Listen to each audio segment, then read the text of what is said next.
Hello humans, today I have something absolutely special for you. Christmas has come early. I'm going to show you how to make smoky patty jollof rice without the need to burn half of your rice. In the past, we have traditionally burnt our rice to get that smoky flavor, but no more. You do not need to burn that rice. You will get the smoky flavor. People will think you cooked it on firewood and you will not waste your rice. Okay? If you're interested in seeing how I made this, keep watching. First, we're going to start with making our stock. I think goat meat is the absolute best for making jollof rice, goat meat stock. So that's what I'm doing now. To my pot, I've added in some goat meat, some seasoning, some salt, garlic and ginger powder as well. And I'm just going to mix that together and allow that to cook in its own juices for about 5 to 10 minutes. Doing that step helps make the meat itself very flavorful. So once that is done, I've added in enough water to cook my meat thoroughly. And I'm just going to stir that around a bit and then cover it and cook it for another 20 to 25 minutes till the meat is nice and tender and the stock is very rich and flavorful. Okay, so once my stock is ready, I'll set that aside and then we can get cracking with our rice. Now in my sink, I've added in a bowl and I've poured in my rice with lots of water. Now you do not want to skip this step. This step is absolutely important. You need to wash your rice thoroughly several times. Don't get tired of this. 5 times, even 10 times if possible.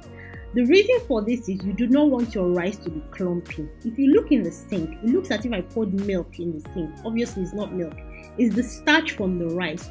You need to wash it really thoroughly several times. If you don't, your rice will be very clumpy, very mushy, and it will just not have that nice single grain that is traditional or that is desirable when we're making patty jollof rice. Okay, so if you get tired of washing several times or you don't have enough time, you can actually use boiling hot water. So to that, I've added boiling hot water and I'm going to use a spoon to move it around because I'm obviously not going to put my fingers into hot rice water. I don't want to boil my fingers. Okay, so I'm just going to mix that around to get things moving, and then I'm going to pass it through a sieve. So I'm passing it through a sieve because I don't want too much water. I don't want too much moisture in my rice because you will see that when we are cooking the actual rice itself, we're not going to use a lot of water to cook. We're going to steam it rather than boil it in water. Okay, so once I've passed that through the sieve, we can start on cooking the rice.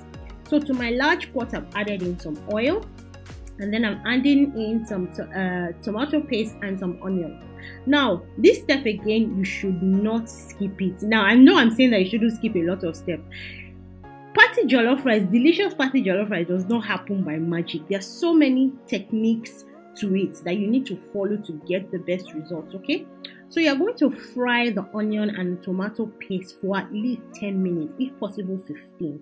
Keep stirring, keep frying around because you don't want your tomato paste to pass its sour taste to your rice. Frying it will help get rid of most of that sour taste.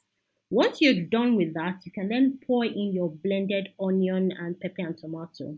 So that I've added in my spices. I've added in curry powder, salt, thyme, and seasoning. I also added in garlic and ginger powder. It's not essential that you add garlic and ginger powder, but I like the flavor, so I usually add it. You can leave it out in yours.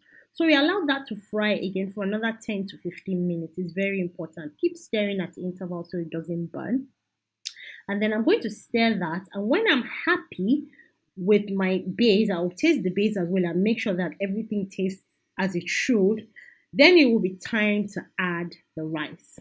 Okay, so once the base is done, I'm going to add in my washed rice. If you notice in the bowl, there's no water in the bowl. That's because I drained it. We don't want excess water in this rice. We're only going to use enough moisture just to keep it from burning. But you do not want boiled colored rice. You want steamed rice so that everything will be nice and tasty. So I've coated the rice in my lovely jollof base. And once I'm happy with that, I am going to pour in our meat stock. So that's the meat stock that I made from earlier. I'm pouring that into my rice and I'm just going to add a small amount of water. You want just enough water to cover the rice. You don't want too much water in that rice, okay? Very important. So I'm just going to move that around and mix it a bit. And when I'm happy, I've added in some bay leaves as well, which adds a nice flavor. And then I'm going to cover it up and seal in all the moisture with foil. This is also an essential step because it helps trap in all the moisture, so you wouldn't need to use a lot of water. Steam won't escape. So after about 30 minutes, I opened it up to check purely because my family members were hungry and they kept hurrying me up and saying, oh, is it not ready? But it wasn't ready when I looked at it. So I decided to cover that up again and allowed it to cook for a further 20 minutes. Now, the reason why it took so long was because I was cooking it on very low heat. You need to cook it on low heat so that it doesn't burn. If you don't mind it burning, by all means, please do cook it on high heat. But it means you will need to add a lot of water, which we are trying to avoid, okay? So after about 20 minutes, I came back and it was nice and done. So I just put in my wooden stick to fluff up the rice a bit, just to make sure that it wasn't compacted. And as you can see already, the rice is well coated in my lovely jollof base and lovely jollof sauce. It was tasting delicious at this point because I had a little bit of a taste at that point. Okay, so I added in some onion, and some people add in tomatoes, some people add in both.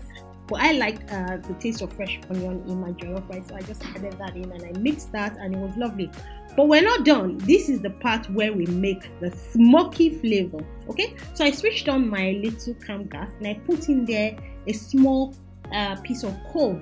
Now, once the coal starts to get white, you know that it's ready. You just want to heat it up for about 5-10 minutes till it's nice and white. So into my rice, I put in a folded piece of foil and I put my hot coal on top of that. Now this is where the magic happened. I poured in a little bit of oil on it to create that smoke. And then I put the lid over it and I trapped it in there. Now, because I didn't want any of the smoke to escape, I used a piece of foil to cover that little tiny hole in the pot, okay? So after about 5 minutes is enough for you to smoke this quantity of rice. I opened it up and the aroma was divine. I'm telling you, this is a game changer. When I gave it to someone to taste, they did not believe that I did not cook it on firewood. It is absolutely delicious. As you can see the rice, look at it just pouring. Nothing is clumping together. It is just nice and individual. I love individual jollof rice. I don't like it clumpy. Look at how gorgeous that looked.